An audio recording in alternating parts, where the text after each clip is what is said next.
Hello and welcome दोस्तों ज्ञान campus. आपके अपने यूट्यूब चैनल ज्ञान कैंपस में आपका स्वागत है। दोस्तों आज का वीडियो लेक्चर है इलेक्ट्रिकल 5th सेमेस्टर वालों के लिए। सब्जेक्ट है आपका स्विच गियर एंड प्रोडक्शन। ठीक है, तो दोस्तों वीडियो में आगे बढ़ने से पहले एक और बात दोस्तों, आप सभी को नव वर्ष की हार्दिक शुभकामनाएं। ठीक है दोस्तों, ये साल आपके लिए काफ़ी अच्छा हो, यही ऊपर वाले से आपके लिए प्रार्थना है और दुआ है। तो दोस्तों जैसा कि हमारा टॉपिक चल रहा था आपका सर्किट ब्रेकर। ठीक है, तो सर्किट ब्रेकर में हमने क्लासिफिकेशंस पढ़ लिए थे, वो एक टाइप पढ़ लिया था। ठीक है, आपका एयर टाइप का शायद। तो उसी के आगे आज हम कंटिन्यू करेंगे। तो आज का हमारा टॉपिक है उसी के आगे SF6 सर्किट ब्रेकर जिसे कहते हैं। SF6 यानी sulphur hexa fluoride circuit breaker, और ये मोस्ट इंपॉर्टेंट है, पिछली बार पूछा गया था। ठीक है, और ये अधिकतर पूछा ही जाता है, तो इसको अच्छे से समझ लीजिएगा और नोट कर लीजिएगा। तो दोस्तों SF6 सर्किट ब्रेकर में SF6 जैसे नाम से ही पता चल रहा है कि सल्फर हेक्सा फ्लोराइड ये एक गैस होती है जिसमें हम इसका यूज़ करते हैं आग को बुझाने के लिए।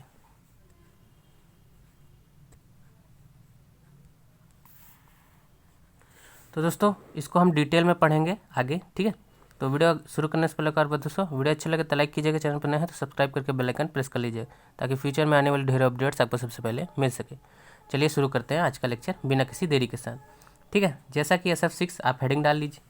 इस प्रकार के सर्किट ब्रेकर में आग को बुझाने के लिए माध्यम के रूप में SF6 गैस का प्रयोग किया जाता है। ठीक है, SF6 एक इलेक्ट्रोनेगेटिव गैस है जिसके अंदर मुक्त इलेक्ट्रॉन को अवशोषित करने की बेजोड़ शक्ति है। ठीक है, तो आगे देखते हैं। सर्किट ब्रेकर के संपर्क उच्च दाब के SF6 गैस के अंदर खुलते हैं। जैसे ही दोनों संपर्क एक दूसरे से अलग होते हैं, आर्क उत्पन्न होता है। आर्क में उपस्थित यानी फ्री इलेक्ट्रॉन्स SF6 गैस के द्वारा तेजी से अवशोषित कर लिया जाता है। मुक्त इलेक्ट्रॉन के अवशोषित हो जाने के कारण उच्च प्रतिरोध उत्पन्न होता है जिससे आर्क बुझ जाती है आपकी जो। ठीक है, SF6 सर्किट ब्रेकर का प्रयोग हाई वोल्टेज वाले स्थानों पर किया जाता है। तो ये छोटा सा इंट्रोडक्शन था इसके बारे में। ठीक है, तो दोस्तों आप एग्ज़ाम में चाहे तो SF6 के इंट्रोडक्शन दे सकते हैं, मतलब अगर आपका टाइम नहीं होता तो आप डायरेक्ट कंस्ट्रक्शन और वर्किंग से ही कंटिन्यू कर सकते हैं। ठीक है, डायरेक्ट कंस्ट्रक्शन और वर्किंग ही लिख सकते हैं, ज़रूरी नहीं कि आप ऊपर वाला पार्ट लिखें। ठीक है, तो आपको समझने के लिए मैंने बता दिया, तो आपके ऊपर है। चलिए कंस्ट्रक्शन देख लेते हैं। ठीक है, SF6 सर्किट ब्रेकर की संरचना नीचे प्रदर्शित है। तो मैं आपको डायग्राम दिखा देता हूँ, फिर इसके बारे में बताता हूँ।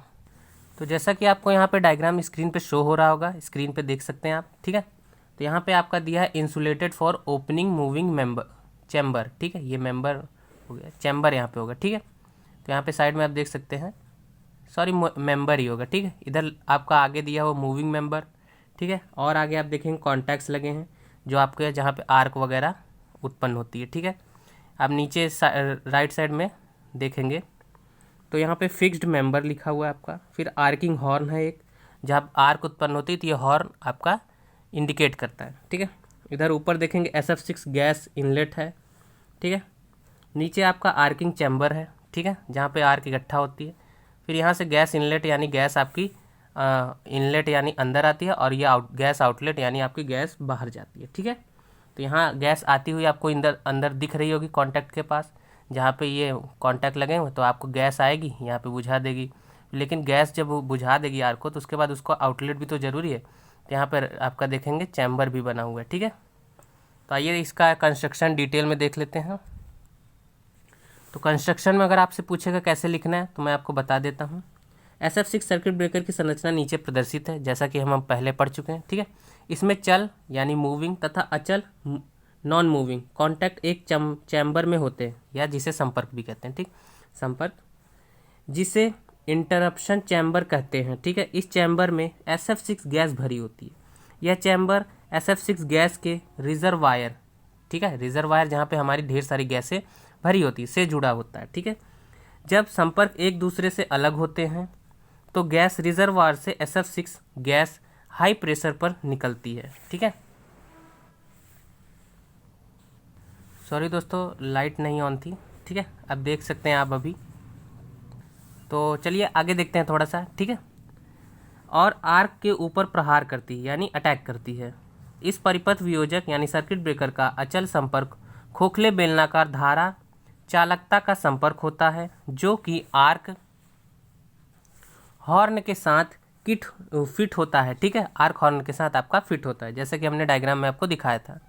देखिए, जो डायग्राम में आप देखते हैं वही कंस्ट्रक्शन में लिखना होता है। ठीक है, चल संपर्क भी खोखला बेलनाकार होता है, परंतु इसके साइड में आयताकार छेद कटे होते हैं, जिससे कि SF6 गैस फ्लो होती है, यानी प्रवाहित हो सके।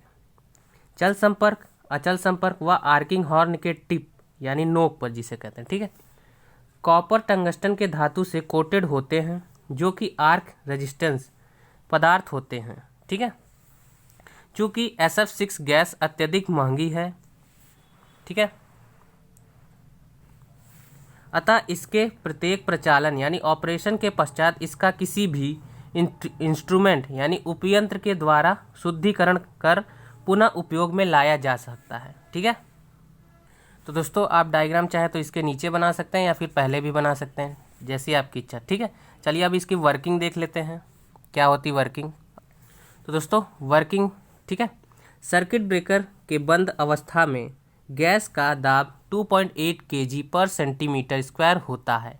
जो हमारी SF6 गैस है उसका प्रेशर इतना होता है। ठीक है, जब सर्किट यानी परिपथ ब्रेकर का चल संपर्क स्थिर संपर्क से अलग होता है तो दोनों संपर्कों के मध्य आर्क उत्पन्न होता है। चल संपर्क के गति अवस्था में आने पर वाल्व खुल जाता है। वाल्व के खुलते ही SF6 गैस उच्च दाब यानी हाई प्रेशर के साथ 14 kg पर सेंटीमीटर स्क्वायर पर गैस रिजर्वायर से, जहाँ पे आपकी ढेर सारी SF6 गैसें रहती हैं स्टोर, ठीक है, आर्क इंस्ट्रप्शन यानी बाधा, ठीक है, चैम्बर में आता है। ठीक है, आगे देखते हैं। उच्च दाब पर SF6 गैस बहुत ही तेजी से मुक्त इलेक्ट्रॉन को आवेशित कर लेता है। ठीक है, आगे देखते हैं, जिसके कारण संपर्कों के बीच का डाई इलेक्ट्रिक स्ट्रेंथ बढ़ जाता है और आर्क बुझ जाती है। प्रचालन यानी ऑपरेशन के बाद वाल्व स्वयं एक स्प्रिंग द्वारा बंद हो जाता है, जिससे हमारी गैस आनी बंद हो जाती है। ठीक है, तो ये थी इसकी वर्किंग। आइए देख लेते हैं इसके एडवांटेजेस क्या हैं। एडवांटेजेस भी आपसे पूछ सकता है। आर्क को बुझाने के अच्छे गुण के होने के कारण इस परिपथ वियोजकों का आर्किंग समय बहुत कम होता है। ठीक है, सेकंड है SF6 गैस की डाई इलेक्ट्रिक स्ट्रेंथ एयर की अपेक्षा 2 से 3 गुनी होती है, जिसके कारण ये सर्किट ब्रेकर उच्च धाराओं को भी बाध्य कर सकते हैं। ठीक है, third point, SF6 circuit breaker यानी परिपथ वियोजक का प्रचालन शांतिपूर्ण होता है। अगला, इसका प्रचालन एक बंद चैम्बर में होने के कारण इसमें नमी आने की संभावना नहीं यानी बहुत कम होती है।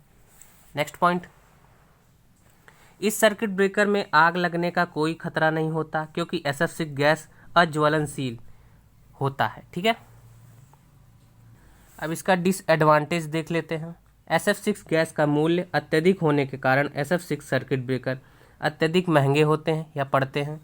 प्रत्येक प्रचालन के पश्चात SF6 गैस की शुद्धिकरण के लिए एक अतिरिक्त इक्विपमेंट की आवश्यकता पड़ती है। ठीक है, इसका जैसे हमने ऑपरेशन कर लिया तो उस गैस का हम दोबारा यूज़ करने के लिए अलग से उपकरण लगाने पड़ते हैं, उसके अलग से कॉस्ट आती है। ठीक है, जिसके डिसएडवांटेज में गिना जाएगा। तो इसके एप्लीकेशन देख लेते हैं, क्या एप्लीकेशन है यानी उपयोग।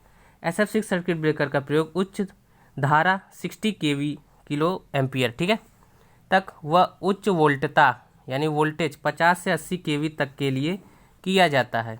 SF6 सर्किट ब्रेकर का निर्माण